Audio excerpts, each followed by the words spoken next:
O que mudou no Audax Italiano do primeiro jogo do Santos contra eles para agora? Você vai descobrir agora nesse vídeo aqui, mas antes se inscreve aqui no canal porque agora quem dá bola é muito Santos e eu sou o Dan. Bora destrinchar, fazer esse pré-jogo.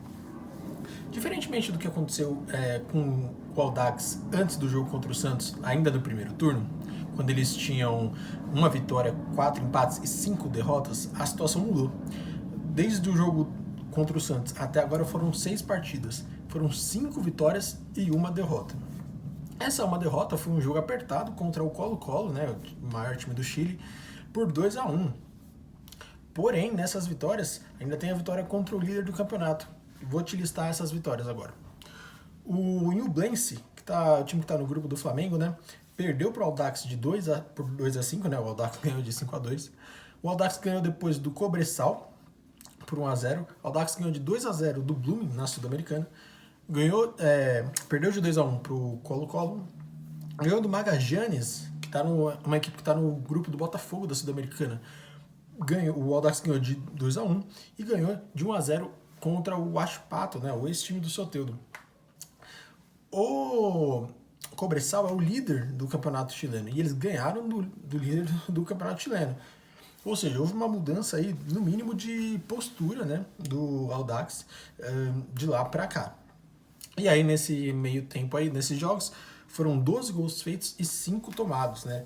Então, hoje o Audax pelo menos nos números, né, é outra equipe. Por exemplo, antes eles tinham 7 pontos, agora eles têm 19. Tinham uma vitória, agora tem 5. Os 4 empates se manteve e teve uma derrota a mais, né? 6 derrotas. E é um jogo, né, importante aí que vale a vice-liderança, né? O Audax está com 4 pontos, o Santos também está com 4 pontos. Quem ganhar vai a 7 pontos. O empate é ruim para os dois, mas eu acho que é mais ruim para o Santos. Por quê? O Santos tem dois jogos em casa.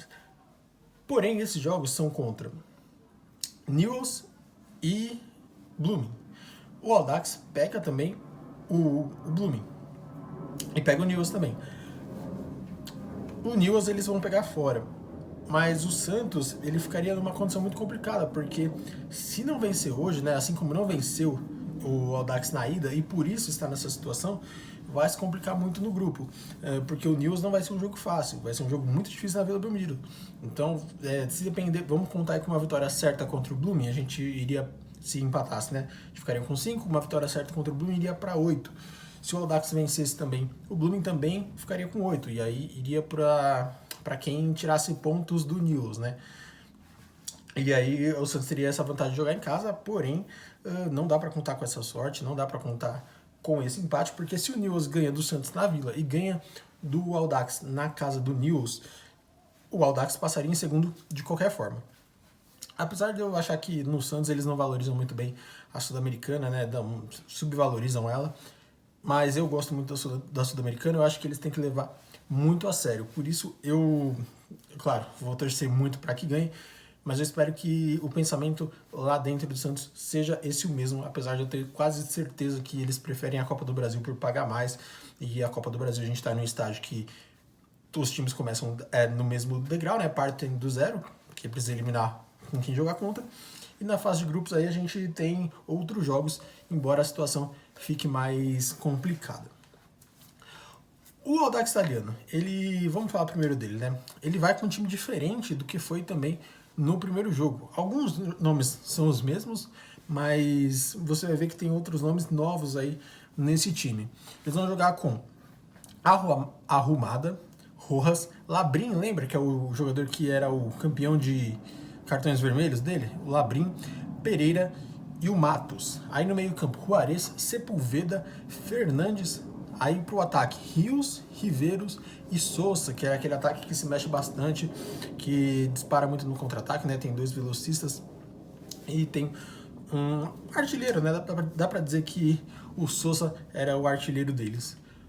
O Santos, por sua vez, vai com João Paulo, João Lucas, lembrando que o Inocêncio não está inscrito e o Natan tá com uma questão de, enfim, não sei se ele tá com cabeça para isso, devido ao acontecimento de, enfim, exposição que ele teve.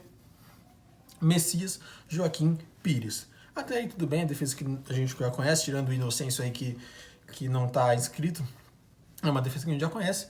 Aí pro meio campo a gente tem Fernandes e Camacho, que é uma dupla que a gente tá acostumado a ver com uma certa frequência, Ruiz, Ângelo, Soteldo e David.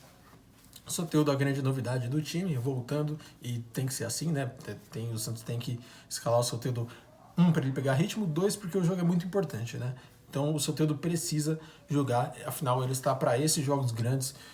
Ele queria ter jogado contra o Palmeiras, o Santos vetou, porque não estava nas condições ideais, mas para esse jogo que é muito importante, o Soteldo vai estar presente. Lembrando, o Camacho vai jogar porque o Dude não viajou, assim como o Ruiz vai jogar porque o Lucas Lima também não viajou. Ambos poupados, ambos que já vinham numa batida de jogos muito grande, muito intensa, vai descansar para jogar contra o Bragantino fora no final de semana. O Santos vai para Bragança Paulista, vai jogar, e aí sim, provavelmente, Dude e Lucas Lima voltarão. Vou afirmar isso aqui até o Santos escapar do rebaixamento. O Campeonato Brasileiro é o mais importante, mas entre as Copas eu prefiro a Sul-Americana. Mas isso é uma discussão para um outro momento, né?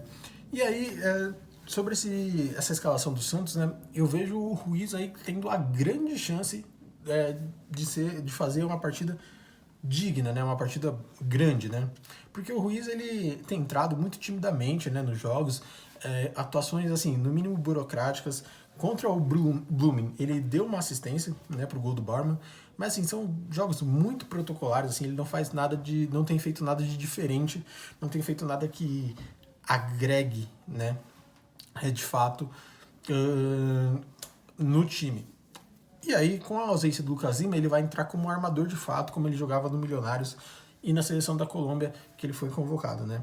Então, ele teoricamente está tendo a grande chance para ele aproveitar contra um time teoricamente mais fraco que o Santos, num time que ele vai ser o dono do meio de campo ali, e aí é a chance dele fazer essa grande partida, uma grande partida que a gente começa a cogitar uma compra do Ruiz, que hoje eu diria que a chance é zero, né? Porque o Ruiz não tem feito nada de diferente. A gente até vê um talento dele assim com a bola, ele não é um jogador ruim de talento, né? Mas também não tem feito nada muito empolgante, então isso acaba intrigando a gente, né? Intrigando que o Ruiz tem um cara que tem potencial, mas que não explode. Jogo também para o Ângelo ser decisivo, para jogar como o jogo contra o Bahia, criando as oportunidades, né? Correndo, quem sabe marcando gols, como fez contra o Cruzeiro, contra o próprio Bahia também, né? E quem sabe o segundo gol de competição internacional do Ângelo. Lembrando que o Ângelo já fez um gol contra o São Lourenço lá na Argentina, né? Quando o Santos disputou aquela fase prévia da Libertadores, né? O Santos enfrentou o São Lourenço depois de vencer o Deportivo Lara, talvez na Venezuela. E aí o Ângelo acabou fazendo um dos gols lá no Novo Gasômetro. E a gente vai contar com o David, que está em ascensão, né? Tá jogando cada vez melhor, tá jogando cada vez mais maduro, né? De forma madura, mais produtivo. E aí, por fim, a gente vai torcer pro Blooming dar uma mãozinha pra gente, né? Para que o Blooming consiga segurar o Newell's Old Boys. Newell's Old Boys, esse que eles enfrentam hoje também, porém às 11 da noite. Eu confesso que eu vou tentar assistir esse jogo, mas não sei se o sono vai deixar. Mas vou tentar acompanhar esse jogo, vou tentar torcer muito pro Blooming, porque eles vão precisar, né? Porque não vai ser uma tarefa fácil eles vencerem o Newell's, já não é normalmente, né? Vão receber o Newell's e o Blooming é um time muito abaixo, né, tecnicamente. A gente vai torcer para que o Blooming consiga segurar o Newell's. E aí, ressaltar, né? Jogo que vale a vice-liderança, a gente espera no mínimo uma entrega máxima do Santos, né, para esse jogo.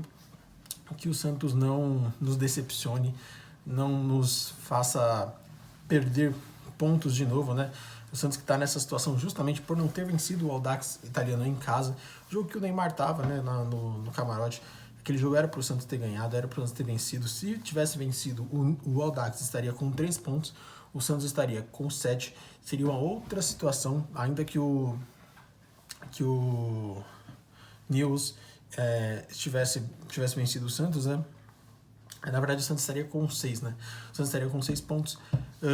Ainda que, enfim, o Newell's tivesse vencido, o Santos seria uma outra situação. Mas o Santos fez o favor de nos decepcionar, de não fazer o papel de mandante, não fazer a lição de casa, e agora, além de ter que jogar, né, ter que fazer os seus pontos, principalmente buscar ponto fora, vai ter que torcer por outros resultados. O Santos consegue? Tem capacidade? Tem. Eu diria até que, de certa forma, é o favorito contra o Audax. Mas o Audax também não é um time besta, o Audax não é um time muito fraco, né? O Audax está tendo seu valor, está em uma arrancada, está em uma ascensão no campeonato chileno. Vai ser um jogo que vai ser tenso. Eu não acho que no Santos, se o Santos vencer, né? Não, e se não também. Mas se o Santos vencer, não vai ser um jogo fácil, né? Vai ser um jogo bem complicado do Santos arrancar uns pontinhos. Qual que é o seu palpite para hoje? Eu vou colocar aí um 1-0 Santos, vai? Bem chorado. O que você acha? Comenta aqui embaixo, se inscreve. Tamo junto, Santista. É nóis.